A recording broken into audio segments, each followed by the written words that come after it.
यदि कोई पुरुष हैं तो उनका भी आ, हार्दिक स्वागत और नमन। मैं अपना प्रेजेंटेशन शेयर करूं और फिर हम आरंभ करते हैं।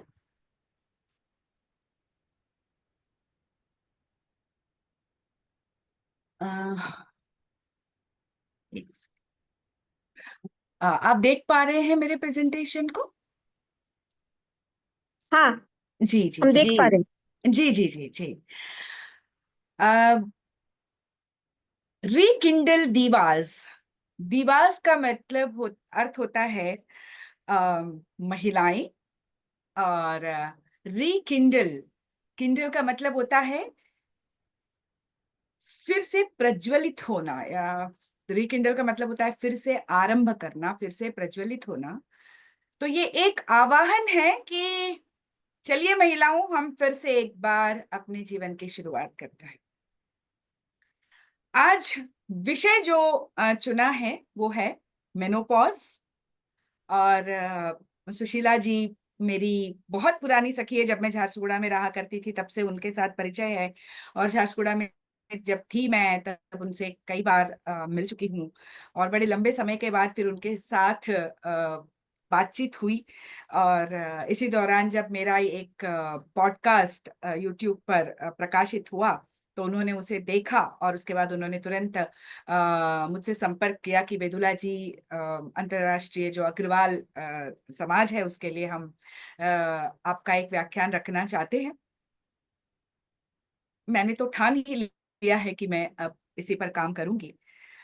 क्योंकि वो कहते हैं ना कि खुद तकलीफ से गुजरो तो समझ में आता है कि अब किसी और को इस तकलीफ में आने ही नहीं देना है। तो मैंने इस तकलीफ को झेला है, शारीरिक और मानसिक दोनों ही तरह से। सो अभी मैं आप सभी से निवेदन करती हूँ कि अपना चैट बॉक्स खुला रखें और मुझे बताएं। सबसे पहले तो मैं यहाँ पे जानना चाहूंगी, चैट में ये देखना चाहूंगी कि यहाँ पे उपस्थित जो महिलाएं हैं वो किस एज ग्रुप की हैं। आप अपनी उम्र बताएं। हालांकि हाँ, महिलाओं से उम्र पूछना बड़ी धृष्टता होती है, बहुत मतलब अपराध होता है, लेकिन ये पूछना जरूरी है। तो इसीलिए मैं आप लोगों से पूछना चाहूंगी कि आप लोगों की, यहाँ पे जितने भी लोग हैं, आप लोगों की उम्र क्या है? Okay, 40, 48, 46, 49, 43, 49, 67. Okay. 42, 57, 56, 53, 59, 42, 46। अर्थात मैंने इसीलिए ये पूछा क्योंकि इससे एक बात समझ में आ जाती है कि यहाँ पे उपस्थित सभी लोग मेनोपॉज की मार झेल रहे हैं। या जो 42 वाले हैं वे शायद अभी मेनोपॉज के का पूर्वाभास उन्हें हो रहा होगा, या वो अब थोड़ा थोड़ा समझ पा रहे होंगे कि आखिरकार जीवन में इतने सारे परिवर्तन क्यों हो रहे हैं। चाहे वो शारीरिक हो चाहे मानसिक हो, सारी दुनिया क्यों बदली हुई सी नजर आ रही है। इसके बारे में हम बहुत डिटेल बात करेंगे। अब हाँ, 212 से ही मेनोपॉज हो गया है। ओके। बिल्कुल सही। अर्थात अभी भी बहुत सारी बातें हैं। देखिए, मेनोपॉज हो गया इसका मतलब ये नहीं है कि हमें मुक्ति मिल गई। हमको टॉर्च बेरर बनकर अपनी इन बातों को आने वाली पीढ़ी तक पहुंचाना है, क्योंकि हमारे समय में तो कभी किसी ने कोई बात नहीं की और समस्या बहुत बड़ी है। तो अब कम से कम हम आगे बढ़े हैं और अपनी अगली पीढ़ी तक पहुंचाएं। तो बहुत अच्छा कि आप यहाँ पर, मैं 60 ईयर्स, 58 ईयर्स, 62 ईयर्स और जिनका मेनोपॉज 2012 से हो चुका है वो भी यहाँ पर उपस्थित है। तो मैं बहुत ही आशावान हूँ कि निश्चित रूप से यहाँ पे उपस्थित जितनी भी 62, मुझे मिलाकर 62 महिलाएं हैं, हम इस बात को आगे बढ़ाएंगे कि ये जो बहुत बड़ा परिवर्तन आता है, एक तरह से सुनामी महिलाओं के जीवन में, आ, इसके बारे में हम यहाँ पे चर्चा ही नहीं करेंगे बल्कि इसको आगे भी बढ़ाएंगे। बहुत अच्छी बात है। अब मैं आपसे ये पूछना चाहूंगी कि ये बात तो बहुत तय है कि आप सभी ने मेनोपॉज के बारे में सुना जरूर ही होगा, लेकिन मैं आपसे ये पूछना चाहती हूँ कि किसी ने आपसे डिस्कस किया है, इसके बारे में गाइड किया है, और यदि किसी ने गाइड किया है आपको, तो वो कौन है, जरा सा बताएं। No, last periods on December 22-24 कोई नहीं किया। नहीं, not at all, no. No. और भी आंसर आए, नो। 45 days अधिक का बिफोर, नो रिप्लाई नो ही वन। आएगा। No, no, no, no, no, no, no discussion, no, no. Yes, बस ये सुना है। बहुत बीमारी हो जाती है। कंचन जी सही बोल रही हैं आप। नो, नो, नो, बहुत सारे नोज हैं। सुना है मेनोपॉज होता है, लेकिन इसके बारे में कोई डिस्कशन, कोई चर्चा या कोई गाइडेंस जो है नहीं, निश्चित रूप से इसके बारे में कोई गाइडेंस हमको नहीं मिलती है। सो अब हम आगे बढ़ते हैं, मेनोपॉज के बारे में जानते हैं।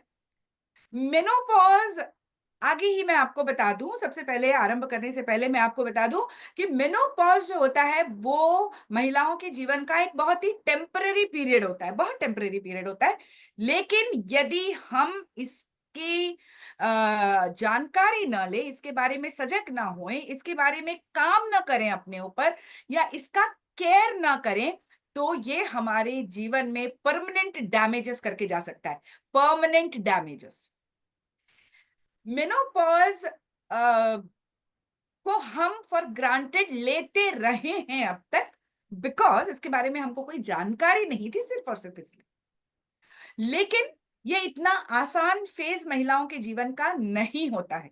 अब हम जब चर्चा करेंगे, आप खुद ही महसूस करेंगी कि जो भी बातें हम कर रहे हैं वो कितनी सटीक हैं और कितनी सही हैं। तो हम एक एक करके धीरे धीरे हम आगे बढ़ते हैं, मेनोपॉज के बारे में बात करते हैं। ये कॉनोटेशंस कहाँ से हो रहे हैं, एनोटेशन से कैसे मिटाऊं मैं अभी इसको। अ, ये एक लाइन से आ गई है, यदि कोई इसको निकालना जानते हो तो फिर ये अच्छा होगा। रुकिए, क्योंकि ये वो डिस्टर्ब कर रहा है मुझे। ओ या श्योर, थैंक यू। हो गया, हो गया, हो गया, हो गया। यस, चलिए, कोई बात। तो मेनोपॉज, आखिर मेनोपॉज का मतलब क्या होता है, ये हम समझने की कोशिश करते हैं। What is happening? मेरा प्रेजेंटेशन क्यों नहीं चल रहा? ओके। हाँ,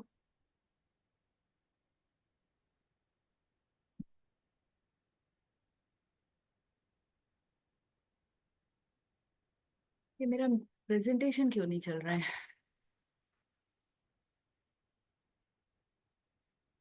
मैं एक बार प्रेजेंटेशन स्टॉप शेयरिंग करके फिर से मैं शेयर करती हूँ। क्षमा कीजिएगा, मशीनें हैं अब, यही होता है।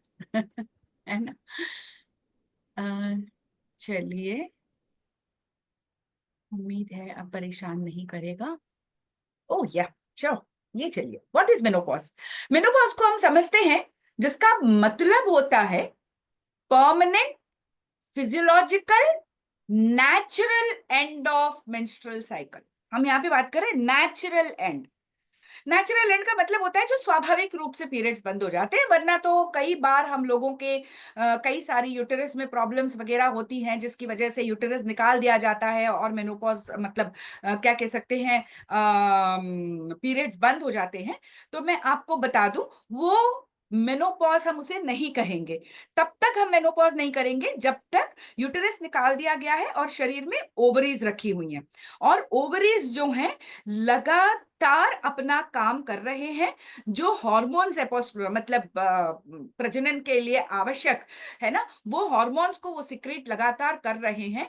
तो जब तक वो हॉर्मोन्स सिक्रेट हो रहे हैं, भले ही हमारे शरीर में यूटेरस नहीं है, तो हम मेनोपॉजल स्टेट में नहीं आते। अपने आप एक उम्र आने पर वो जो ओवरीज हैं वो हार्मोन सिक्रेट करना बंद कर देते हैं, और तब मेनोपॉज होता है। अब फोर्सफुल मेनोपॉज या सर्जिकल मेनोपॉज हम कब कहेंगे?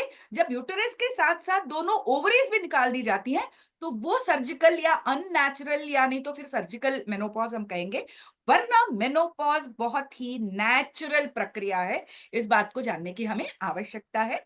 क्यों? क्योंकि ये जैसे कि मैंने कहा, एस्ट्रोजन एंड प्रोजेस्टेरॉन ये दो प्रकार के मतलब जो हॉर्मोन्स है, जिनको कि हम सेक्स हॉर्मोन्स कहते हैं, जिसकी वजह से मतलब क्या कह सकते हैं, ब्रेस्ट का बढ़ना, ओवरीज के द्वारा एग्स रिलीज करना, कंसीव करना, और उसके बाद मतलब वेजिनल एरिया में वो लुब्रिकेशन, और ये सारी की सारी चीजें, बहुत सारी चीजें हैं जिसके लिए ये दोनों मतलब जो हॉर्मोन्स है वो जिम्मेदार हैं। और जब तक ये हॉर्मोन सिक्रेट हो रहे हैं तब तक मेनोपॉज हम नहीं कह सकते। और जब इन हॉर्मोन्स में इंबैलेंस शुरू हो जाता है, वहां से मेनोपॉज की यात्रा जो है एक महिला की शुरू होने लगती है। और एक तरह से मेनोपॉज कहते हैं कि this is the end of a fertile phase of a women's life, अर्थात हम अब संतान को जन्म नहीं दे सकते। इसीलिए कई बार आप लोगों ने बहुत मजेदार तरीके से सुना होगा कि भाई मैं तो अब मर्द बन गई हूं, अब तो मैं पैंट शर्ट पहन लूं तो भी कोई फर्क नहीं पड़ता, वो सिर्फ इसलिए कि अब हम संतान को जन्म नहीं दे सकती हैं। तो अब जैसे कि मैंने कहा कि जब तक ओवरीज फंक्शनल है, भले ही यूट्रस निकाल दिया गया हो, जब तक ओवरीज फंक्शनल है तब तक मेनोपॉज नहीं होता। जब ओवरीज अपना फंक्शन बंद कर देती हैं, तब जो है, अर्थात जब ये जो एस्ट्रोजन एंड प्रोजेस्टेरॉन नाम के जो हॉर्मोन्स है वो सेक्रेट होना बंद हो जाते हैं, तब मेनोपॉज जो है मतलब शुरू होता है। और ये मेनोपॉज के फेजेस क्या है? मेनोपॉज के 3 फेजेस हैं, प्री मेनोपॉज या पेरीमेनोपॉज, मेनोपॉज और उसके बाद पोस्ट मेनोपॉज। जैसे कि आप देख रहे हैं, चित्र से ही आपको समझ में आ रहा होगा, पेरी मेनोपॉज या प्री मेनोपॉज कहते हैं। ये होता क्या है? और ये होता है जब मेनोपॉज के 5 साल, लगभग अमूमन 5 साल पहले से ये पेरीमेनोपॉज या प्री मेनोपॉज की जो स्थिति है वो शुरू हो जाती है। और उसके बाद ये जो शुरुआत है, अब ऐसा नहीं कह सकते हम कि ये एग्जैक्टली एक ही समय पर शुरू होगा, ऐसा नहीं है। हर एक महिला के जीवन में ये पेरीमेनोपॉज का जो प्रारंभ है वो भी अलग अलग तरीके से होता है। और बात को थोड़ा और आगे बढ़ाए उसके पहले मैं एक डिस्क्लेमर दे देना चाहती हूँ। डिस्क्लेमर ये है कि मैं हिंदी लिटरेचर में डॉक्टरेट हूं, मैं मेडिकल साइंस में डॉक्टरेट नहीं हूं। तो मैं इसीलिए बहुत ज्यादा मेडिकल चीजों के भीतर नहीं जा रही। मैं सिर्फ और सिर्फ सिम्टम्स और जो परेशानियां हैं उसके बारे में बताऊंगी, क्योंकि इस संबंध में मैंने बहुत ज्यादा रिसर्च किया है, बहुत सारे गायनेकोलॉजिस्ट से बात की है, बहुत सारे इंटरव्यूज लिए हैं। पूरी दुनिया भर की वेस्टर्न बुक्स हो या इंडियन बुक्स हो, यूरोपियन बुक्स हो, सभी ऑथर्स की किताबें पढ़ी हैं, कम से कम 40-50 किताबें पढ़ी है मैंने मेनोपॉज पर। तो मैं सिर्फ और सिर्फ इसके सिम्टम्स, फिजियोलॉजिकल, जहां तक शरीर की बात आती है मैं बात करती हूँ। मेरी मास्टरी जो है वो मन के ऊपर है, क्योंकि मैं हीलर हूं। किस तरह से मन को संतुलित किया जाए इस दौरान, मेरी मास्टरी उसके ऊपर है। तो यहाँ पर हम जो है सिम्टम्स को पहचान रहे हैं। सिम्टम्स, जैसे कि मैंने कहा, पेरीमेनोपॉज का जो समय है वो हर एक महिला में अलग अलग समय से शुरू मतलब होता है। और क्यों? क्योंकि ये फ्लक्चुएशंस जो है एस्ट्रोजन एंड प्रोजेस्टेरॉन का जो के जो फ्लक्चुएशंस है ये ऊपर नीचे होते रहते हैं, इनमें असंतुलन जो है इस समय शुरू हो जाता है। मूड स्विंग्स ये समय है जब शुरू हो जाता है, पल में तोला पल में माशा वाली स्थिति जो है महिलाओं की में होने लगती है। और इरेगुलर मेंस्ट्रुअल साइकिल जो है इसी समय से दिखाई देने लगता है। अर्थात जो मासिक धर्म है, जो हमारे पीरियड्स हैं, वो कभी 2 महीने में एक बार आते हैं, कभी कभी 1 महीने में 2 बार आते हैं। मेरे तो महीने में 4-4 5-5 बार आते थे। समझ में भी नहीं आता था कि कब शुरू हो रहे हैं और कब खत्म हो रहे हैं। मैं इसको क्या मानूं, समझ में ही नहीं आता था। पूरा ड्राई हो जाता था, फिर अचानक 2 दिन के बाद या 4 दिन के बाद फिर शुरू हो जाते थे पीरियड्स। तो समझ ही नहीं पाती थी मैं क्या होता था। फ्लो में भी बहुत ज्यादा हम सिम्टम्स के बारे में देखेंगे। और ये पीरियड ऐसा है, मैं आपको बता दूं, कि इरेगुलर मेंस्ट्रुअल साइकिल्स हो रहे हैं, कभी कभी 2 महीने रुक जाता है तो हमें लगता है कि अरे 2 महीने नहीं हुए, शायद मेरा मेनोपॉज आ गया है। लेकिन हो सकता है वो आपकी प्रेगनेंसी हो, क्योंकि पेरीमेनोपॉज या प्री मेनोपॉजल स्टेट में प्रेगनेंसी संभव है, बिल्कुल संभव है। अब हम समझते हैं मेनोपॉज क्या होता है। ये पेरीमेनोपॉज के 5-6 वर्षों के बाद मेनोपॉजल स्टेट आती है, जहां पर लगभग 12 महीनों तक पीरियड्स नहीं आते। इसका मतलब है आप ये मान के चलिए कि अब जो है पीरियड्स जो है आपके खत्म हो चुके हैं, बशर्ते आप प्रेग्नेंट नहीं है और उसके बाद आप किसी मेडिकेशन पर नहीं है या किसी इस प्रकार की बीमारी नहीं है जिसकी वजह से पीरियड्स डिले हो रहे हैं। नेचुरल वे में यदि 12 महीनों तक यानी साल भर तक पीरियड्स बंद हो गए तो ये मान के चलिए कि आप मेनोपॉजल स्टेट में आ चुकी है, पीरियड्स आपके हमेशा के लिए बंद हो चुके हैं। अब ये वो स्टेट होता है जहां पे आप प्रेग्नेंट नहीं हो सकती, कोई भी महिला प्रेग्नेंट नहीं हो सकती, फिर से गर्भ धारण करना इस समय में मुमकिन है। और इसका एवरेज एज जो है, एवरेज एज की हम बात कर रहे हैं, ये 50 से 55 साल के बीच का समय होता है। या मैं कहती हूँ कि मेरे तो अनुभव है जो मैंने इंटरव्यूज वगैरह लिए, 45 से 55 साल की उम्र के बीच में ये मेनोपॉज जो आता है, क्योंकि मैंने जैसे कि बताया ये जो एज है ये अलग अलग तरीके से होता है। अब उसके बाद पोस्ट मेनोपॉज, अर्थात 50 या 55 के बाद ये मेनोपॉजल फेज खत्म हो गया, उसके बाद जो है पोस्ट मेनोपॉज की स्थिति आती है। अब ये पोस्ट मेनोपॉज में क्या होता है, ये पूरी तरह से सीज ऑफ रिप्रोडक्टिव ईयर्स, अर्थात अब मां बनने की किसी भी तरह से कोई गुंजाइश नहीं है और ओवरीज भी जो है एग्स रिलीज करना बंद कर देते हैं। एस्ट्रोजन एंड प्रोजेस्टेरॉन जो है धीरे धीरे कम होते होते पूरी तरह से लगभग बंद हो जाते हैं। ओवुलेशन यानी जो एग्स बनते हैं वो बिल्कुल भी नहीं होते, जिसकी वजह से मेंस्ट्रुएशन नहीं होता है। और इसके जो सिम्टम्स हैं धीरे धीरे जो है आगे समय के हिसाब से बढ़ते चली जाएंगे। और ये वो रिस्क है जहां पर हार्ट डिसीजेस, मतलब कार्डियोवैस्कुलर डिसीजेस, ऑस्टियोपोरोसिस और ये सारी की सारी चीजें जो है हार्मोनल इम्बैलेंस की वजह से होती हैं, महिलाओं में जो है देखी जाती है। तो अब हमको समझने की जरूरत है आखिर इसका एज क्या है। जैसे कि मैंने कहा, हर एक महिला के जीवन में ये अलग अलग तरीके से काम, ठीक है। 35 ईयर्स मैंने देखा है कि 35 साल की उम्र से भी शुरू हो जाता है, 35 से 55 साल की उम्र, मतलब लगभग 20 वर्षों का समय हम लेके चल सकते हैं। और कभी कभी तो 30 में भी शुरू होता है और उसके बाद 60 ईयर्स तक भी जो है आगे बढ़ता है। क्योंकि मतलब हमारे परिवार में पुराने समय में अगर आप जाएं देखें तो 56, 57, 58 साल की उम्र में भी महिलाएं मां बनी हैं, ठीक है। तो ये मेनोपॉजल स्टेट जो अलग अलग होता है। एक बात है आप समझ लीजिएगा कि मेनोपॉज जो है किसी भी महिला का, ये थंब रूल है, वो ये है कि इट इज हेरिडिटरी। माओं को जिस तरह से होता है बेटियों को भी उसी तरह से होता है। अमूमन ये एक थंब रूल है, ये हेरिडिटरी है, इट इज हेरिडिटरी, ठीक है। इसीलिए अब हमारा दायित्व ये है कि हम अपने बच्चियों को, बेटियां हो बहुएं हो, उनको गाइड करने की आवश्यकता है। इस बात के लिए निश्चिंत नहीं हो जाना गया मैं तो मेनोपॉज से बहुत दूर हूं, मेरी कोई चिंता नहीं है, लेकिन वो कभी भी दस्तक दे सकता है। तो यदि आपकी एज में ये सारे डिसऑर्डर्स जो है एबनॉर्मैलिटीज जिसकी हम चर्चा करने वाले हैं, वो आपकी एज मतलब 35 की उम्र से या 30 की उम्र से शुरू हो चुके थे, एक बार बैठ के जब हम अभी डिस्कस कर रहे हैं, एक बार पीछे जाइएगा, एक बार रिवाइंड कीजिएगा अपनी मेमोरीज को, तो आपको समझ में आ जाएगा कि ये मतलब आप 35 या 30 में अगर शुरू हो गया था तो आप अपनी बच्चियों को निश्चित रूप से बताइए, ये बहुत ही ज्यादा आवश्यक है, विशेष करके बेटियों को, क्योंकि बेटियां आपका अंश लेकर आई हैं और वो पीरियड्स भी और उसके बाद मेनोपॉज भी लगभग वो उसी तरह से बिहेव करती हैं जिस तरह से आपका शरीर और आपने बिहेव किया था। बिकॉज हम लोग ये जानते हैं कि मतलब हिस्टेरेक्टमीज जो होती है ना फाइब्रॉइड्स की वजह से, वो भी अगर माओं को हुआ है तो बेटियों के लिए संभव है। मैं आप लोगों को अपना ही किस्सा बताती हूँ। ये 2010 की बात है। अचानक से मेरी अम्मा ने एक दिन मुझे फोन किया और मेरी अम्मा ने बोला कि रामू मुझे ब्लीडिंग हो रही है, जबकि अम्मा के पीरियड्स रुक चुके थे। मैंने कहा ब्लीडिंग हो रही है, क्यों? तो बोले कि नहीं, एक्चुअली क्या है ना कि 2 दिनों से मैंने बहुत मेहनत की है, घर वगैरह जमाया है, बहुत मेहनत की है, चल कुछ मचाइए, maybe that is the reason. तो मैंने कहा कि अम्मा सच्ची बताओ, अभी हो रहा है या पहले हो रहा था? तो बोले कि नहीं, पिछले महीने भी हुआ था। मैंने कहा कि क्या कह रही हो आप?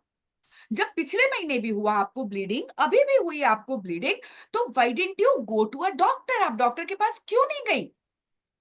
तब मैंने मेरे भाई की जो वाइफ है उसको मैंने फोन किया। मैंने कहा कि ये सिचुएशन है एंड मेनोपॉजल ब्लीडिंग कभी भी एक अच्छा संकेत नहीं होता है। तो फिर मैंने उसको बोला कि तुरंत अम्मा को लेके जाओ। अम्मा को लेकर गए and she was detected with cervical cancer, और उसको यूटेरस रिमूव करना पड़ा क्योंकि उसके यूटेरस में बड़े बड़े फाइब्रॉइड्स हो गए थे, और वो फाइब्रॉइड्स जो है मैलिग्नेंट हो गए थे और वो कैंसरियस हो गए थे, कैंसर हो गया था उनको। उनकी सर्जरी हुई। और ये वो समय था जब मैं अभी थोड़ी देर पहले कह रही थी आपको कि मेरे को महीने में 4-4 बार पीरियड्स आ रहे हैं, यानी तो बहुत हैवी फ्लो हो रहा है, नहीं तो फिर 2 दिन में बंद हो जाता है, बहुत इरेगुलर पीरियड्स। तो मैंने कहा कि चलो भाई, एक गायनेकोलॉजिस्ट हाथ में है, माँ का ट्रीटमेंट कर ही रही है, अम्मा का ट्रीटमेंट कर रही है, तो मैंने जाके उनसे कहा। तो उन्होंने कहा कि ठीक है रामलक्ष्मी, तुम एक काम करो, जाओ और अपना स्कैन करवा लो। तो मैंने स्कैन करवा लिया, एब्डोमिनल स्कैन करवा लिया। अब रिपोर्ट आई। अब रिपोर्ट दोनों सामने रख के डॉक्टर दोनों रिपोर्ट को देखें और उसके बाद मेरी तरफ देखें, दोनों रिपोर्ट को देखें, दोनों मेरी तरफ देखें, क्योंकि तब तक अम्मा हॉस्पिटल में एडमिट थी और अम्मा की सर्जरी हो चुकी थी, she was in the hospital. मैंने तभी करवा ली। मैंने डॉक्टर से पूछा कि आप मुझे इस तरह से क्यों देख रही हैं, क्या हुआ? तो उन्होंने कहा, देखो ये दोनों रिपोर्ट्स, अब तुम ही बताओ कि मैं क्या बोलूं। आप विश्वास कीजिए, मेरा नाम है V Ramalakshmi, V R Lakshmi, मेरी अम्मा का नाम है V Subbalakshmi, Vedule Subbalakshmi, V S Lakshmi. नाम और उम्र को छोड़कर सारी रिपोर्ट एग्जैक्टली सेम। किस जगह पर कितने मिली, मतलब कितने मिलीमीटर बड़ा और कैसे, किस तरह का फाइब्रॉइड अम्मा के रिपोर्ट में था, एग्जैक्टली द सेम मेरी रिपोर्ट। डॉक्टर ने बोला कि this is what is it is. इसके पहले कि तुम अम्मा की स्टेज में पहुंचो, तुम अपना यूट्रस निकलवा लो। उन्होंने मुझसे पूछा कि are you going to plan for family? मैंने कहा कि नहीं डॉक्टर, कभी नहीं, मेरा बेटा अभी 16 साल का हो चुका है, क्लास 10th में है, तो we are not going to plan for any family, further extension हमें नहीं करना। तो उन्होंने कहा तुम तुरंत निकलवा लो, और मैंने निकलवा ली। ये अगर फाइब्रॉइड्स हुए हैं, बेटियों को भी होते हैं, आप ये बात आप तक न रखें। ये चीजें शेयर करने की हैं बेटियों के साथ, ये चीजें बेटियों को बताने की हैं। कुछ भी आपको तकलीफ है तो प्लीज गायनेकोलॉजिकली आप अपनी बेटियों को जरूर बताएं। यहां तक कि पॉलिसिस्टिक ओवरी सिंड्रोम, पीसीओएस कहते हैं जो, है ना, वो भी अगर माओं को है तो बेटियों को होता ही है। तो इसी वजह से बेटियों से बात करने की जरूरत है, ताकि पेरीमेनोपॉजल समय से ही जो है बच्चियां संभल जाएं और उसके बाद आगे जो है ना बढ़े। तो माँ के साइड की जो भी परिवार है, यानी मौसियां, नानी, इन सभी की हिस्ट्री को जानना और इन सभी से डिस्कशन करना बहुत ही ज्यादा आवश्यक है। और इसी वजह से गायनेकोलॉजिकल हेल्थ जब भी आपकी खराब हो रही है, तो आप ये समझ लीजिए कि और कुछ हो ना हो, ये जरूर आपकी बेटी तक जाएगा। तो फिर उनको अवेयर करने की या उनको सचेत करने की आपको बहुत ही ज्यादा आवश्यक है। मतलब फैमिली हिस्ट्री में यहाँ तक कि ब्रेस्ट कैंसर, ओवेरियन कैंसर, ये सब के लिए रेगुलर चेकअप्स होते रहना बहुत ही ज्यादा आवश्यक है। अब मेनोपॉजल सिम्टम्स की बात करते हैं, फिजियोलॉजिकल सिम्टम्स की बात करते हैं। आपको जानकर आश्चर्य होगा, आप जब इसके बारे जब सुनेंगी, आप जब हम ये चर्चा कर रहे हैं, तब आपको लगेगा, क्योंकि जब मैं ये रिसर्च कर रही थी तब मुझे यही लगा था, अच्छा ये भी, ओके ये भी, अच्छा ऐसा भी होता है, ओ माय गॉड। मैं कहाँ इन सबको नॉर्मल समझे बैठी थी। मुझे लगा था उम्र हो रही है, तबीयत खराब हो रही है। जी नहीं, ये सब ये हार्मोनल इम्बैलेंस का खेल है और हमारी उम्र का खेल है। तो फिर देख लीजिए, आप इसको समझिए। Heavier or lighter than usual bleeding, bleeding जो है या तो लाइट होती है, कम होती है, यानी तो फिर बहुत ज्यादा होती है, यूजुअल ब्लीडिंग से बहुत ज्यादा होती है। Change in the frequency of cycles, मतलब टाइम जो है साइकिल का बदल जाता है। वरना पेरीमेनोपॉज के पहले तक जो है या तो 28 दिन में या नहीं तो 30 दिनों में पीरियड्स हमारे रेगुलर आ जाते हैं। फ्लो भी एकदम निश्चित होता है, निर्धारित होता है, हमको पता होता है कि कौन से दिन कितने पैड्स यूज करने हैं और कौन से दिन हमारा बॉडी किस तरह से बिहेव करेगा। करेक्ट है। लेकिन जब पेरीमेनोपॉजल स्टेट में हम आ जाते हैं, यानी 35 से चढ़ने लगते हैं, तो फिर ये स्थिति, यदि पीरियड्स में इरेगुलरिटीज आ रही है, यानी साइकिल बदल रहा है, 28 दिन में नहीं आ रहा, कभी 35 दिन में आ रहा है, यानी तो कभी 15 दिन में आ जा रहा है, कभी 20 दिन में आ जा रहा है, तो समझ लीजिएगा कि पेरीमेनोपॉज आपके दरवाजे पर दस्तक दे रहा है। और ये टाइम है जब आपके मतलब कान नाक सारे एंटीनास खड़े हो जाने चाहिए कि आप केयर लें। यदि आप उस स्थिति से निकल चुके हैं, जैसे कि मैंने एज इसीलिए पूछा, बहुत सारी महिलाएं ऐसी हैं जो इस स्थिति से निकल चुकी हैं, तो प्लीज इसे अगली पीढ़ी तक जरूर पहुंचाएं, ये बहुत ही ज्यादा आवश्यक है। उसके बाद एक्स एंड पेन्स, आपके जॉइंट पेन्स बढ़ जाएंगे। हमें लगता है कि बुढ़ापा है, उम्र है, नहीं, जॉइंट पेन्स बढ़ जाएंगे।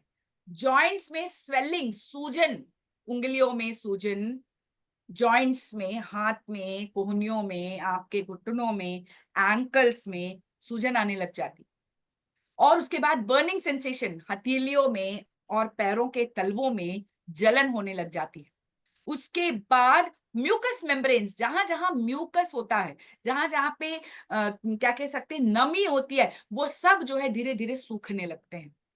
ठीक है। और उसकी वजह से क्या होता है, इलास्टिसिटी एंड मॉइस्चर जो स्किन का है वो चला जाता है, जिसकी वजह से आपकी स्किन ड्राई हो जाती है। इलास्टिसिटी चली जाती है, जिसकी वजह से ये इलास्टिक नहीं रह जाता, जिसकी वजह से झुर्रियां पड़ने लग जाती हैं, स्किन में रिंकल्स आने लग जाते हैं। उसके बाद जो है स्किन का जो टेक्सचर है वो रफ हो जाता है, एकदम उसमें एक रफनेस आ जाती है ना, जैसे बच्चियों की होती है, उस तरह की स्किन नहीं रहती। आप चाहे जितनी कोशिश कर लीजिए, हम चाहे चेहरे को जितना भी हम फेशियल्स वगैरह करवा के स्किन को ठीक रखने की कोशिश करें, बहुत सारे उपाय हैं, लेकिन लेकिन ओवरऑल बॉडी स्किन जो है निश्चित रूप से उसका टेक्सचर बदल जाता है, उसमें एक प्रकार की रफनेस आ जाती है। और जो वॉल्वा एंड वजाइना, ये दोनों ही, इनकी इलास्टिसिटी जो है खत्म हो जाती है, अब ये इलास्टिक नहीं रह जाते। और क्योंकि म्यूकस बनना बंद हो जाता है, तो इसी वजह से जो वजाइना है, जो वॉल्वा है, इनमें जो है ड्राइनेस आ जाती है। ड्राइनेस आ जाती है, क्योंकि ड्राइनेस आती है इसकी वजह से इच्चीनेस। आप सभी ने ये महसूस किया होगा कि प्राइवेट पार्ट्स में बहुत ज्यादा खुजली, बहुत ज्यादा इरिटेशन होने लग जाती है। और वो इरिटेशन और खुजली की वजह से जो है हमको मतलब बहुत अनकंफर्टेबल लगने लगता है। Even when you are in the intimate moments, जब सेक्सुअल लाइफ में भी आप होते हैं, ये ड्राइनेस की वजह से, इन सभी की वजह से जो है पेनफुल एक्सपीरियंस होते हैं, प्लेजर वाले एक्सपीरियंस तो बिल्कुल भी नहीं होते हैं। ठीक है।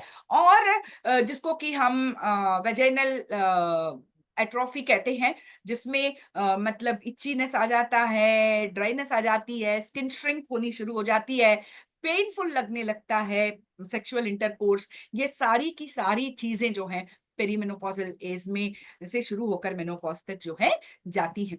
ठीक है। उसके अलावा प्रोट्रूडिंग स्टमक, पेट जो है थैली की तरह बनने लग जाता है। हमको लगता है कि हे भगवान, पेट के लिए दुनिया भर के हम एक्सरसाइजेस करते हैं, योगाभ्यास करते हैं, this is very very very natural.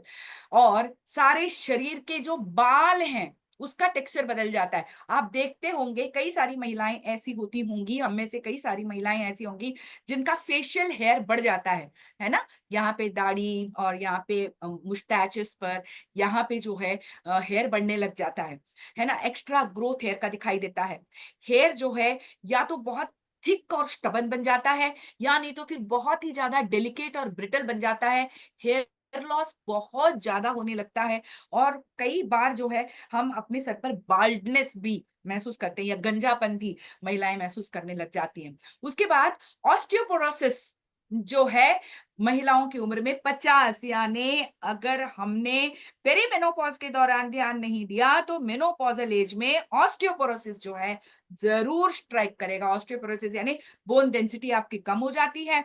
Calcium खाने को डॉक्टर्स कहते हैं, कैल्शियम इंटेक की जरूरत पड़ जाती है, you are constantly on calcium. इसके बावजूद जो है, जो हड्डियां जो है बहुत ही ब्रिटल हो जाती हैं, हल्का सा झटका लगा और जो है हड्डियां टूट जाती है। मैं आपको बताती हूँ, मेरा अपना एक्सपीरियंस बताती हूँ। I am born with polydactyly. Polydactyly का मतलब होता है कि अधिक उंगलियां। आपने सुना होगा ना, ऋतिक रोशन एक्स्ट्रा है। तो हमारे घर में हेरिडिटरी है, मेरी माँ की तरफ से, अम्मा की तरफ से और डैडी की तरफ से, दोनों की तरफ से 6 उंगलियों वाले हमारे परिवार में भरे भरे हैं। तो मैं आई एम बॉर्न विथ, जनरली लोगों की 20 उंगलियां होती है, मैं 23 उंगलियों के साथ मैंने जन्म लिया।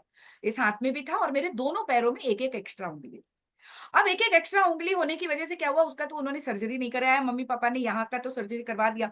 वो सर्जरी नहीं करवाया क्यों? क्योंकि एक्स्ट्रा उंगली जो है, 6 उंगलियां लक्ष्मी मानते हैं। और उसके बाद वो उंगली भी इतनी थी स्टबर्न कि उसका सर्जरी करना मुमकिन नहीं हो पाया, मैं ऐसी ही बड़ी। तो अब क्या होता है कि पंजा, आप लोगों के पंजे से मेरा जो पंजा है ना शरीर पैर का, वो थोड़ा सा फैला होगा। तो चलते चलते अगर मैं जज नहीं कर पाती हूँ तो क्या होता है पता है कि मतलब जो सोफा के पाए से, या नहीं तो फिर कहीं क्या कह सकते हैं, दहलीज से, या नहीं तो फिर कहीं पलंग के पाए से उंगलियां टकरा जाती हैं और हड्डी टूट जाती है। और हड्डी टूट जाती है, मैं डॉक्टर के पास जाती हूँ और डॉक्टर कहते हैं कि मैडम आप, इसको मेनोपॉज है, हड्डियां ऐसे ही होंगी अगर आप केयरफुल नहीं रहेंगी। तो उन्होंने कहा कि हड्डी को जो है, ये वाली हड्डी टूटी है तो ये सीधी सीधी हड्डी एल शेप की हो जाती है, ऐसे टूट जाती है हड्डी। इन दोनों को मिलाइए, पट्टी बांधिए और चलिए, और कुछ कर नहीं सकते। तो बस उसके बाद मैंने पट्टी बांधनी शुरू कर दी। महीने में एक बार हड्डियां टूटने लगी। उसके बाद फिर मैंने क्या किया, बड़े बड़े चप्पल जिनका सोल नॉर्मल ना होकर, बड़े बड़े चप्पल जो मर्दों वाले चप्पल है, वो मैंने घर में पहनने शुरू कर दिए कि भाई टकराएगा तो चप्पल टकराएगा, हड्डी नहीं टकराएगी, टूटेगी नहीं। मतलब ये बुद्धि मेरे को 4 बार हड्डी टूटने के बाद आई। हड्डियां इतनी ब्रिटल हो जाती हैं, इतनी ब्रिटल हो जाती हैं, है ना। और उसके बाद हाई ब्लड प्रेशर बहुत फ्लक्चुएट करने लगता है। और इसकी वजह से cholesterol, diabetes, obesity, heart, cardiovascular diseases, ये सारी की सारी चीजें जो है बढ़ने लग जाती हैं। उसके बाद जो है मसल कंट्रोल, यूथेरा का मसल कंट्रोल नहीं रहता, ब्लैडर का मसल कंट्रोल चला जाता है। इसका मतलब आप समझ रही हैं, हम अपने यूरिन को रोक नहीं पाते। इसीलिए हमको जहां भी हम जाते हैं सबसे पहले हमारी नजर होती है कि भैया आसपास वॉशरूम्स कहाँ पर। रात को सोकर नींद में अगर हम सही समय पर नहीं उठे तो बेड से लेकर बाथरूम जाते जाते ही बीच में हम लीक करने लग जाती हैं, बीच में ही हमको यूरिन डिस्चार्ज हो जाता है। कई बार होता होगा, सभी महिलाओं के साथ ये होता है, कोई बड़ी बात नहीं। आप खुश हैं, बढ़िया डांस कर रही हैं सबके साथ, और आपने अपने वॉशरूम जाने को थोड़ा सा पोस्टपोन कर दिया, समझ लीजिए थोड़ा सा पोस्टपोन कर दिया, तो इमीडिएटली जो है आप वहीं पर लीक करने लग जाती। डायपर, मैं जब लॉन्ग डिस्टेंस ट्रैवल करती हूँ, जैसे फॉर एग्जांपल मेरे बेटे के पास यूएस वगैरह जाती हूँ जहाँ पे मुझे 24-24 30-30 घंटे ट्रैवल करने होते हैं, आई वेयर डायपर्स, क्योंकि कोई और ऑप्शन ही नहीं है मेरे पास, कोई और ऑप्शन ही नहीं है। क्योंकि अ, इतनी बुरी हालत हो जाती है कि ब्लैडर कंट्रोल ही नहीं कर पाता। और उसके बाद यूटीआईज, यूरिनरी ट्रैक इन्फेक्शन तो हर दिन का हमारा काम हो जाता है। ये मत समझिए ये सब नॉर्मल है, ये सब मेनोपॉज से जुड़ा हुआ है। रिपीटेड यूटीआईज बार बार, है ना। हॉट फ्लैशेस, गर्मी लगना, किस घर में पंखे और एसी को लेके झगड़े नहीं होते बताइए। हमको एसी चाहिए होता है, पंखा चाहिए होता है, मेरे हस्बैंड कहते हैं एसी पंखा दो दो चीजें क्या जरूरत है। वो नहीं समझ पाएंगे कि what we are going through. अचानक से, जैसे फॉर एग्जांपल मैं लेने के लिए यहाँ पे बैठी और जैसे मेरे को मेरा इंट्रोडक्शन पढ़ रहे थे, मेरे को इतनी बुरी तरह से हॉट फ्लैशेस आए कि मेरे को अपना जो एसी रूम में चल रहा है उसको पूरा 16 पे मुझे करना पड़ा। और थोड़ी देर के बाद जब मैं नॉर्मल हुई फिर मैंने उसको बंद कर दिया। और जो है हॉट फ्लैशेस इस तरह से रात को पूरे पसीने से आप तरबतर हो जाएंगे, है ना। और सो नहीं पाएंगे, लैक ऑफ ये मतलब स्लीप होता है। और उसके बाद सबसे बड़ी बात, स्किन बहुत डेलिकेट हो जाती है, थिन हो जाती, ड्राई हो जाती, जिसकी वजह से एक्जिमा, फ्लेकिंग, रैशेस शुरू हो जाते हैं, है ना। विशेष करके हम जहाँ पे ब्लाउज पहनती हैं या जहां जहां पे पसीना जम जाता है ना, उन सभी जगहों पर, पहले तो नहीं होता था, अब क्यों हो रहा है। ये सारे असर हैं मेनोपॉज, ये सारे असर हैं। ठीक है। तो स्किन जो है फ्लेकी होने लगती है, ऐसे स्किन निकलने लग जाती है, और उसके बाद बहुत डेलिकेट हो जाती है। और उसके बाद आप लगातार उसको मॉइस्चराइज करते रहिए तब जाकर वो संभल कर रहेगी। वरना एक्जिमास, रैशेस, इचिंग तो हर दिन का रोना है। मैं तो आज भी इतनी परेशान होती हूँ कि मैं क्या ही बताऊं, कितने ही डर्मेटोलॉजिस्ट के पास जा चुकी। कितनी दवाइयां मैंने यूज कर ली, लेकिन उसका कोई असर ही नहीं होता। ठीक है। अब हम बात करते हैं मेनोपॉज। ये सारे थे फिजियोलॉजिकल, शारीरिक बदलाव। ठीक है। और मैं बता दूं आपको, इन शारीरिक बदलावों के लिए जब भी आप इनको महसूस करें या ये जब भी आपके जीवन में ये हो रहे हैं, तो आपको इमीडिएटली अपने गायनेकोलॉजिस्ट के पास जाना चाहिए। वो जो कहती है उसे सुनना चाहिए। इससे पहले गायनेकोलॉजिस्ट कुछ कहे, अपने लिए, अपने परिवार के लिए, आप अपने शरीर को सुनिए कि आपका शरीर क्या कह रहा है। हम भारतीय महिलाएं इस बात के लिए उस्ताद हैं कि हम सबका ध्यान रखेंगी, अपना नहीं रखेंगी। पति का ध्यान रखेंगी, बच्चों का ध्यान रखेंगी, सास ससुर का ध्यान रखेंगी, परिवार का ध्यान रखेंगी, आस पड़ोस समाज का, सबका ध्यान रखेंगी। जब अपनी बात आती है तो हमारे पास एक बहाना, जो बहुत अच्छा सॉलिड बहाना है, कि मेरे पास टाइम कहाँ है, मेरे पास टाइम कहाँ है। ये एकदम प्रॉपर सॉलिड बहाना है। मैं पूछ सकती हूँ कि कितने लोग ऐसे हैं जो यहाँ पे ये बात कहते हैं कि मेरे पास टाइम कहाँ है। अगर आप ऐसा बोलती हैं तो मी, एम, हाँ यस या मी टाइप कीजिए। Yes, me me and this is the reality. क्योंकि हमने अपने आप को कभी प्रायोरिटी में रखा ही नहीं। हम तो दुनिया की सबसे आखिरी महिला है। जब सोचना पड़े तो उनके बारे में बाद में सोचेंगे। आप, शरीर आपको सिग्नल दे रहा है। अब देखिए, उसकी गलती नहीं है। हम ये नहीं कह सकते कि पता नहीं अचानक हो गया, अचानक हड्डी टूट गई, अचानक बीपी बढ़ने लग गया, अचानक जो है मेरे को अचानक से जो है डायबिटीज हो गया। ये अचानक नहीं होता है। कोई भी बीमारी अचानक नहीं होती है। विश्वास कीजिए, बीमारियां या शरीर हमको सूचना देता है, हेलो मैं आ रहा हूं। हम कहते हैं ठीक है ना, कोई बात, कोई बात, अभी टाइम नहीं, फिर सोच, फिर सोच, फिर सोच। पति का हेल्थ बहुत जरूरी, बच्चों का हेल्थ बहुत जरूरी, घर में बड़े बुजुर्गों का हेल्थ बहुत जरूरी है। लेकिन मैं कहती हूँ, घर की गृहिणी को सबसे पहले अपने हेल्थ का ख्याल रखना चाहिए, क्योंकि वो चंगी तो पूरा परिवार चंगा। आप अगर बुखार से एक दिन भी सोती हैं तो घर नहीं चलता, ये वास्तविकता है। तो अपने आप को संभालिए, गायनेकोलॉजिस्ट के पास तुरंत दौड़िए। यदि आपका शरीर आपसे कुछ कह रहा है, जो भी मैंने सिम्टम्स बताए इसमें से कुछ भी ऐसा हो रहा है, तो तुरंत गायनेकोलॉजिस्ट के पास दौड़िए। अब हम साइकोलॉजिकल देख, इसके लिए तो दवाई भी नहीं है। अब ये साइकोलॉजिकल सिम्टम्स होते क्या है? Feeling irritable, sleepless and VP. कितने लोगों को यहाँ पे बैठे बैठाए रोना आता है, बताइए। कुछ नहीं है, सब जिंदगी में बढ़िया सही चल रहा है, एकदम फैंटास्टिक चल रहा है, कोई परेशानी नहीं है लाइफ में। ठीक है। और फिर भी जो है, हमको पता नहीं क्यों रोना आता।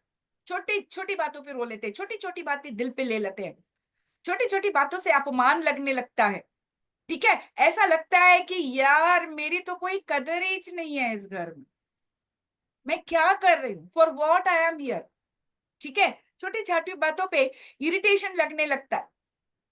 ठीक है। मूड स्विंग हो जाते हैं, एंथुसियाज्म कभी कभी इतना लो हो जाता है, कुछ भी करने का मन नहीं करता, लगता है नहीं यार, मैं आज मन नहीं है, खाना नहीं बना रही मैं, जाओ जो करना है कर लो। यानी तो आज नहीं, बाहर नहीं जाना है। पार्टी का पूरा प्लान था, पूरी तैयारी कर रखी थी, कपड़े तक निकाल के रख लिए थे, सारा परिवार तैयार है जाने के लिए, और एन मौके पर आप कहती हैं कि नहीं मेरे को नहीं जाना है। क्यों? नहीं, मन मन नहीं, अच्छा नहीं लग रहा। अब उसके बाद झगड़े होंगे ही होंगे। अब तक तो ठीक थी, अब क्या हो गया? छोटी छोटी बातों पे क्यों इतनी परेशान हो जाती हूँ? एंथुसियाज्म लेवल्स लो हो जाते हैं, मूड स्विंग्स होने लगते हैं, मेमोरी लैप्सेस, छोटी छोटी बातें जो हम भूलने लग जाते हैं, भुलक्कड़ होने लगते हैं। ये सब हार्मोन्स का खेल है भैया, सब हार्मोन का खेल है ना। बच्चे कहते क्या है मम्मी, आप ना बिल्कुल बूढ़ी हो गई हो, कुछ याद नहीं रहता आपको। और हमको गिल्टी फीलिंग लगने लग रहा था कि अरे बाप रे, मैं ऐसे कैसे भूल सकती हूँ, इतनी भुलक्कड़ कैसे हो सकती हूँ। यस, मेमोरी लैप्सेस होते हैं, कॉन्सेंट्रेट हम नहीं कर पाते, किसी भी काम में ध्यान लंबे समय तक लगाना हो, नॉट पॉसिबल। बिल्कुल भी नहीं हो सकता। डिप्रेशन, कई सारी महिलाएं मेनोपॉजल डिप्रेशन में चली जाती हैं। बिलीव मी, मैं मतलब आपकी बात ना हो, लेकिन आसपास तो आपने सुना होगा, या कहीं ना कहीं मन में एक बार तो कभी आता ही होगा कि भैया ये जिंदगी अब बहुत हो गया, बहुत भारी हो गया। मेरे को बहुत सुसाइडल थॉट्स आते, बहुत ज्यादा सुसाइडल थॉट्स आते। मेरे को ऐसा लगता था अब मैं मर जाऊं, अब मैं, अब बस हो गया, बस हो गया, जिंदगी खत्म, किसके लिए जीऊं, किसी को मेरी नहीं पड़ी। सुसाइडल थॉट्स बिल्कुल बिल्कुल बिल्कुल भी आते हैं। आप अम, अ, आप बता सकती हैं अगर आपको ऐसा फील होता है। कोई, हम यहाँ पे कोई जज नहीं करेंगे, कोई किसी को जज नहीं करेगा, क्योंकि हम सब एक ही नाव में सवार है भाई। हम सब एक ही तरह की सिचुएशन से गुजर रहे हैं। डिप्रेशन, सुसाइडल टेंडेंसीज, ये सारी की सारी चीजें कॉमन हैं हम सभी लोगों में। हम, है ना, नर्वस फील होना, पहले जो कॉन्फिडेंस हुआ करता था ना, एकदम नर्वसनेस आ जाती, बिकॉज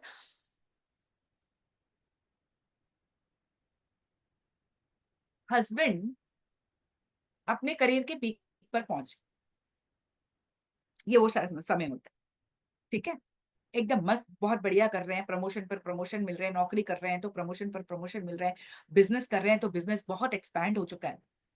वो बच्चे जिनको चौबीसों घंटे माँ चाहिए थी, अब उन बच्चों को माँ की जरूरत नहीं है। क्यों? क्योंकि आप मेनोपॉजल एज में पहुंचते तक आपके जो बच्चे हैं वो एडोलेसेंट एज में पहुंच गए, उनकी एक अलग दुनिया ही खुल गई है उनकी।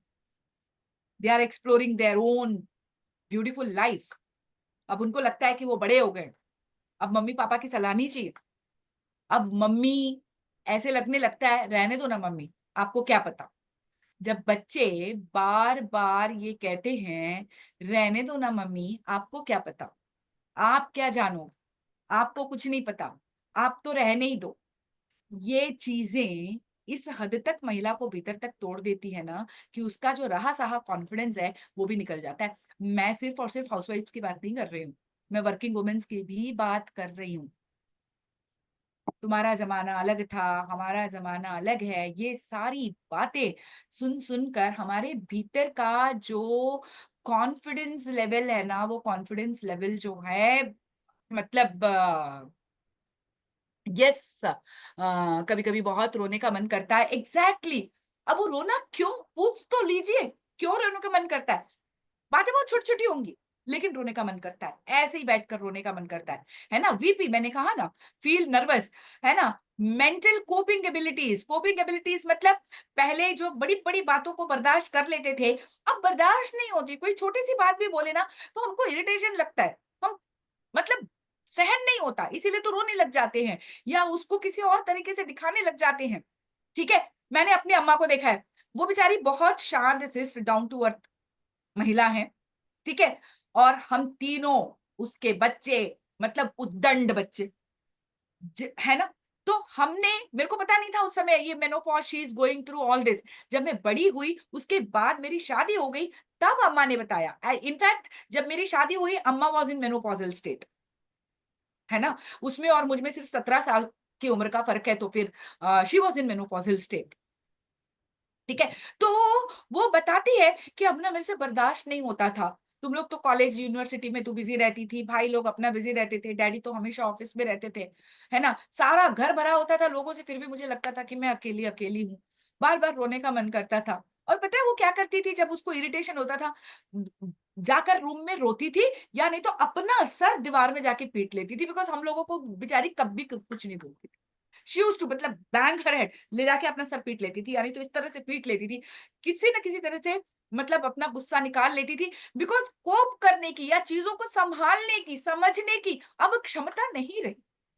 अब मन में वो परिपक्व, मतलब वो मन में वो मजबूती नहीं रहती है महिलाओं के, है ना। और उसके बाद जो है, जैसे कि मैंने बताया, अब पेनफुल इंटरकोर्स हो गया है, तो इसीलिए महिलाओं का इंटरेस्ट बहुत हद तक, मतलब मैं नहीं कह रही हूँ सभी महिलाओं के साथ होता है, लेकिन मोस्टली महिलाओं का सेक्स में इंटरेस्ट खत्म हो जाता है। पेनफुल बिकॉज वजाइना ड्राई हो चुका है। किसी का microphone, yes thank you. Vagina dry हो चुका होता है, पेनफुल सेक्स है। अब उस समय में महिलाएं सेक्सुअल लाइफ का आनंद नहीं ले सकती, तो उसकी वजह से क्या होता है कि वो अपने पार्टनर को अपने से दूर रखती हैं। ठीक है, उनको तो यही लगता है कि ये अवॉइड कर रही। आप लोगों को ये जानकर बहुत आश्चर्य होगा कि most of the extra marital affairs happen in this time. अधिकांश एक्स्ट्रा मैरिटल अफेयर्स उम्र के इसी पड़ाव पर होते हैं। क्यों? क्योंकि जो घर चाहिए वो पत्नी से मिल नहीं रहा। हम कहते हैं कि वो समझने की कोशिश नहीं करते। हमने खुद समझा है क्या? हमने खुद समझा है कि अभी क्षमा कीजिएगा मुझे याद नहीं है, कोई कह रहे थे कि मेनोपॉज कुछ नहीं होता, एक फेज है जो बस निकल जाता है। नहीं, हम तो खुद ही नहीं समझते कि व्हाट इज मेनोपॉज।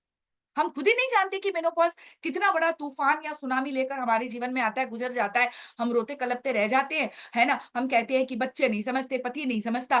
प्रॉब्लम उनकी है ही नहीं, प्रॉब्लम उनकी है ही नहीं। सबसे पहले तो हमने अपने आप को नहीं समझा, हमने उनको समझाने की कभी कोशिश ही नहीं की। तो क्या करें? तो इसी वजह से जो है रिश्ते टूटते हैं, डिवोर्सेस होते हैं, इस एज में भी डिवोर्सेस होते हैं। ठीक है, उसके बाद अगर नहीं हुए तो भी उसको क्या, आजकल एक नया शब्द निकल गया, ग्रे डिवोर्स। ग्रे डिवोर्स मतलब पेपर और पेन के ऊपर डिवोर्स नहीं होता, एक छत के नीचे रहते हैं लेकिन दो अजनबियों की तरह, मतलब साथ में बस रह रहे हैं, दैट्स इट, दैट्स इट। किसी प्रकार का कोई लगाव, किसी तरह का किसी कमिटमेंट, किसी प्रकार का किसी जुड़ाव होता ही नहीं है। ठीक है, तो this is the age when extra marital affairs happen. ये बहुत ही ज्यादा एक खतरनाक सिचुएशन है।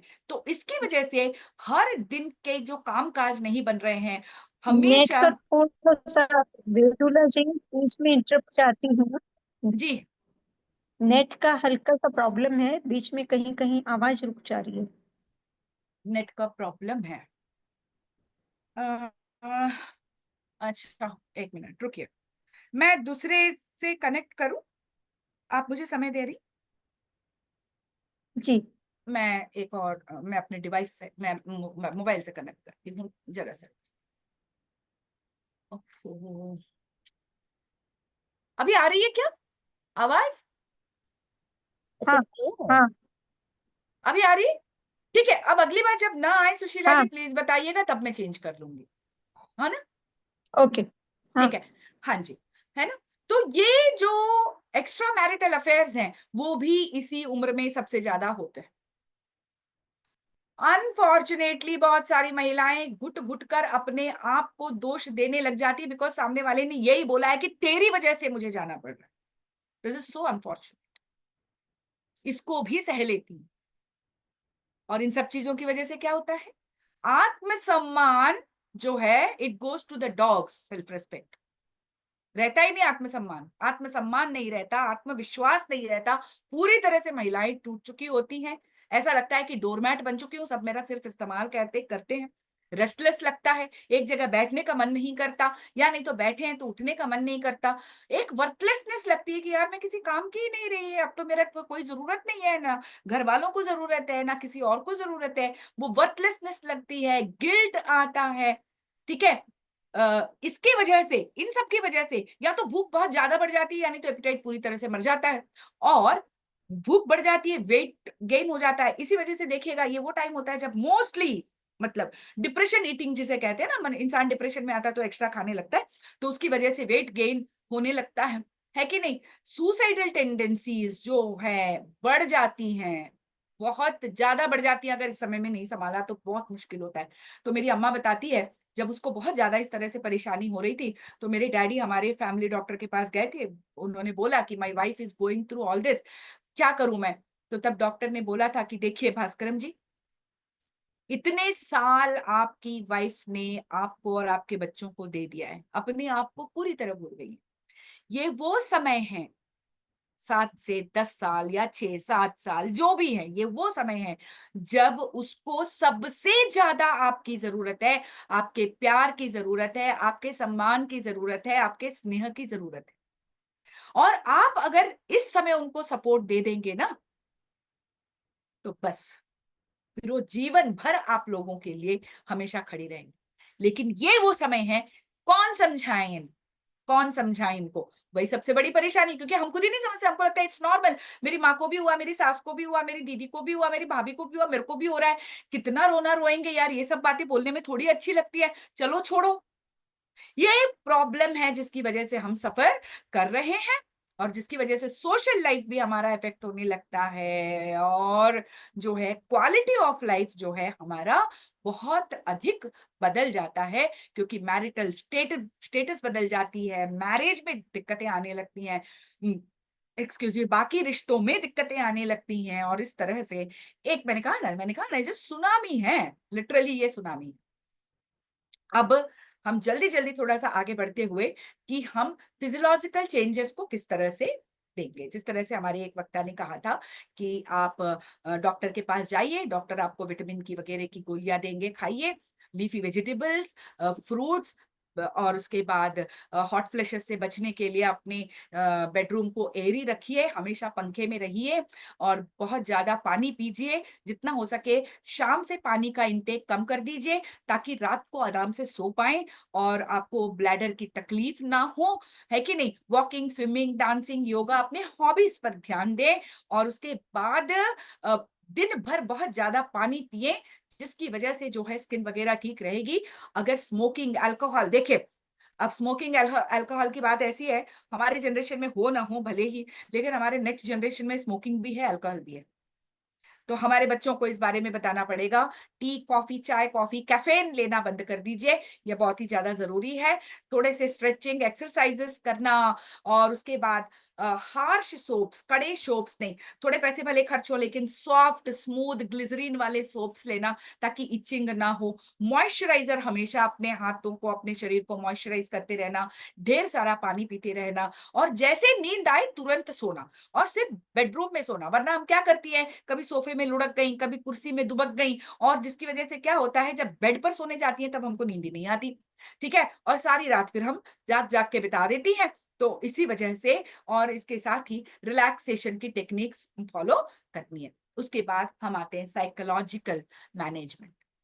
साइकोलॉजिकल मैनेजमेंट की जगह, मतलब आप जर्नलिंग कीजिए, अपने मनोभावों को लिखनी है, और उसके बाद काउंसलर के पास जाइए, काउंसलिंग्स लीजिए। भारतीय समाज में अभी भी ये बड़ा दुर्भाग्य है हम सभी का, कि हम काउंसलिंग्स को जो है पागलपन से जोड़ते हैं, मेंटल इलनेस से जोड़ते।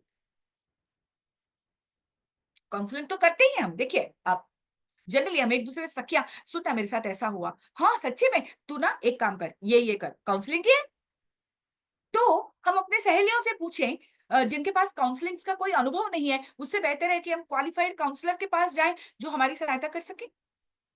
तो रिकिंडल दीवास, जो कि मैंने कहा, ये एक संस्था है जो कि इस मेंटल हेल्थ, मेनोपॉजल हेल्थ महिलाओं के उस पे जो है काम कर रहा है, जिसमें योगा सेशंस होते हैं, ब्रीदिंग एक्सरसाइजेस होते हैं, उसके बाद मेडिटेशन होता है, काउंसलिंग्स होते हैं, 1-to-1 हीलिंग्स होते हैं, 1-to-1 सेशंस होते हैं, 2 महीने का पूरा कोर्स डिजाइन किया है, 1-to-1 सेशंस होते हैं, फैमिली काउंसलिंग्स होती हैं, आपके हस्बैंड, आपके बच्चों से भी बात की जाएगी, उनको समझाया जाएगा कि आपको इस समय कितने ज्यादा केयर की जरूरत है, और ये सारी की सारी चीजें रिकिंडल दीवास आपके मेंटल हेल्थ को लेकर आ रहा है। देखिए, मैं यहाँ पर अपना प्रोडक्ट या अपनी कंपनी को प्रमोट नहीं कर रही हूँ, मैं यहाँ पे आपके मेंटल हेल्थ को प्रमोट कर रही हूँ।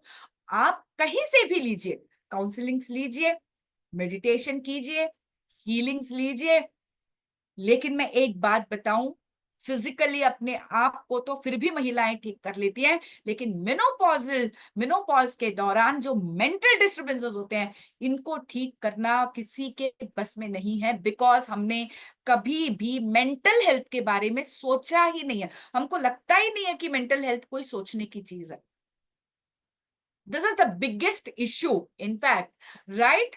तो अब प्रश्न है, शुड वी वरी। अब आप मुझे बताइए कि क्या मेनोपॉज से हमें डरना चाहिए या वरी होना चाहिए। हाँ, मेरे को ऐसा फील नहीं हुआ, लाइफ एंजॉय करते हैं, दैट इज गुड मैम। कंचन अग्रवाल जी, ये सभी के साथ नहीं होता, आप अपने आसपास ही पूछ के देखिए ना, 100 में से मुश्किल से 4-5 लोग ऐसे होंगे, बाकी सभी को ये तकलीफें होती है। मैं ये नहीं कहती कि ये सारी तकलीफें होंगी, कुछ हो सकती हैं, कुछ बहुत ज्यादा हो सकती है, कुछ बहुत कम हो सकती हैं, ठीक है। तो आप ये देखिएगा, डरना चाहिए या नहीं डरना चाहिए? ठीक है, नहीं डरना चाहिए। अब दूसरा प्रश्न मैं पूछती हूँ कि अगर नहीं डरना चाहिए तो कम से कम हमें सतर्क रहना चाहिए या नहीं रहना चाहिए? यस और नो?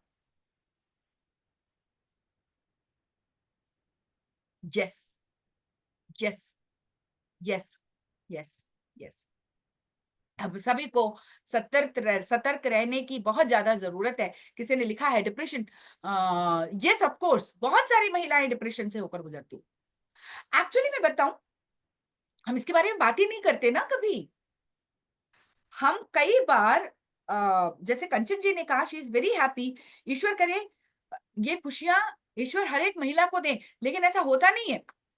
हम एक्चुअली बाहर बताना भी नहीं चाहती हैं कि मेरे जीवन में चल क्या रहा है, भीतर ही भीतर घुटते रहना, भीतर ही भीतर उन समस्याओं को रोक के रखना। अरे नहीं भाई, क्षमा धरित्री, धरित्री के समान, मतलब सहन शक्ति धरित्री के समान होनी चाहिए। हम महिलाओं को तो बनाया ईश्वर ने इसलिए है कि हमको बर्दाश्त करना चाहिए। अगर छोटी छोटी चीजें हम बर्दाश्त नहीं कर पाए तो क्या किया भाई हमने? ये मेंटालिटी से निकलने की बहुत ज्यादा जरूरत। सबसे पहली बात तो हमको ये समझने की बहुत ज्यादा जरूरत है कि हमको मेनोपॉज के बारे में कुछ तकलीफ हुई, मूड स्विंग्स भी हुआ, पर फैमिली नहीं ऑब्वियसली नहीं समझेगी, नहीं समझती, बिकॉज हमने खुद ने कहा समझा। हमने कभी किसी से डिस्कशन किया, कभी किसी से बात की? नहीं की। फैमिली को समझाने की कोशिश करना, अगर समझाने जाएंगे भी तो फैमिली वाले नहीं समझते। इसीलिए तो आ, खाना पीना क्या करे, ओके। तो इसी वजह से तो मतलब मैं हिंदी के लेक्चरर होने के बावजूद ये रिकिंडल दिवास मैंने शुरू इसीलिए किया कि मैंने जो सफर किया है ना, वो कोई और ना करे। इसके पीछे मैंने कई साल लगाए हैं, रिसर्च किया है, और कई सालों के रिसर्च का ये नतीजा है कि आज मैं रिकिंडल दिवास को लेकर मतलब आई हूँ। And are these not natural events? ये नेचुरल इवेंट्स है, हर महिला के साथ होता है, चाहे वो मैरिड हो चाहे नहीं हो। शादी के साथ मेनोपॉज का कोई भी संबंध नहीं है। जो महिलाएं शादी नहीं करती, जिन महिलाओं का सेक्स लाइफ नहीं है, अब शादी नहीं करती तो सेक्स लाइफ नहीं है ऐसा नहीं है, है ना, लेकिन जिन महिलाओं का सेक्स लाइफ नहीं है उनको भी मेनोपॉज होगा ही होगा, ये कुदरती है। और हमको चिंता करने की जरूरत है, डरना नहीं है, लेकिन we need to definitely worry. हमको वरी करने की बहुत ही ज्यादा जरूरत तो है ही, इसमें कोई दो राय नहीं है, ठीक है। Oh sorry. हाँ, उसके बाद वही मैंने बताया, रिकिंडल दिवास। रिकिंडल दिवास करता क्या है? रिकिंडल दिवास का गोल और पर्पस क्या है? रिकिंडल दिवास हेल्थ प्रमोशन करता है, डिसऑर्डर्स, जो डिसऑर्डर्स होते हैं उनको रोकता है। मतलब मेनोपॉजल स्थिति में जाकर जब हम उसका इलाज नहीं कर सकते, उसके बजाय पेरीमोनोपॉजल स्टेट से ही हम जो है डिसऑर्डर्स को रोकने की कोशिश करते हैं। जो डिसेबिलिटीज होने लगती हैं शरीर में, उनको पोस्टपोन करने की कोशिश करते हैं। ऑस्टियोपोरोसिस वगैरह जितना हो सके उनको पोस्टपोन करने की कोशिश करते हैं। इमोशनल हेल्थ पर हमारा काम है, हम इमोशनल हेल्थ पर काम करते हैं। सेल्फ कॉन्फिडेंस फिर से महिलाओं का वापस लाने की कोशिश करते हैं। और उसके साथ ही जो एक बहुत बड़ा काम और करने की आवश्यकता है, जो कि रिकिंडल दिवास करता है, रिकिंडल दिवास के पास नहीं, आप कहीं से भी ये ले सकते हैं, ये सारी चीजें कहीं से आपको मिले आप जरूर लीजिएगा, लेकिन प्लीज प्लीज प्लीज लीजिएगा जरूर। Don't ignore this, don't neglect this, है ना। और वो है फाइनेंशियल फ्रीडम। जब महिलाओं में कॉन्फिडेंस कब आता है? जब उनकी कमाई हो, उनके हाथ में पैसे हो, सीधी सी बात। मैंने भी फाइनेंशियल फ्रीडम पाई है, मतलब रिकिंडल दिवास के जरिए ही मैंने इस पर काम करना शुरू किया है। फाइनेंशियल फ्रीडम की ओर मैं जा रही हूँ, पाया है नहीं कहूंगी, मैं जा रही हूँ, जिसकी वजह से इतना ज्यादा कॉन्फिडेंस जो है आया है। और रिकिंडल दिवास जो है आपके जीवन में सेल्फ वर्थ, कि मैं हूं इंसान और मेरा वैल्यू है, मैं मूल्यवान हूं, ठीक है, ये पहचानना और लाइफ को फिर से शुरू करना। बिकॉज मेनोपॉज, पॉज का ही मतलब है पॉज, यानी रुकना। सिर्फ ये रुकता है, पॉज करता है, फुल स्टॉप नहीं है ये। उसको रिस्टार्ट करने की हमको जरूरत है। जिस तरह से सुशीला जी ने बहुत सुंदर ही टॉपिक दिया था, मेनोपॉज का मतलब है पॉज से रिस्टार्ट कैसे करें, पॉज से हम रिस्टार्ट कैसे करें, ये हम लोगों ने बात की थी, है ना। तो अभी मैं निश्चित रूप से आप लोगों के प्रश्न लेना चाहूंगी, और उसके बाद फिर हम आगे बढ़ेंगे। तो फिर मैं शेयर करना रोकती हूँ अपना प्रेजेंटेशन। कुछ बातें हैं जो अगर आप चाहें तो फिर हम आगे बढ़ सकते हैं। तो अभी आप कोई भी प्रश्न हो तो प्लीज अपना हैंड रेज कीजिए, और जो भी यहाँ पर जिनके पास भी ये अधिकार है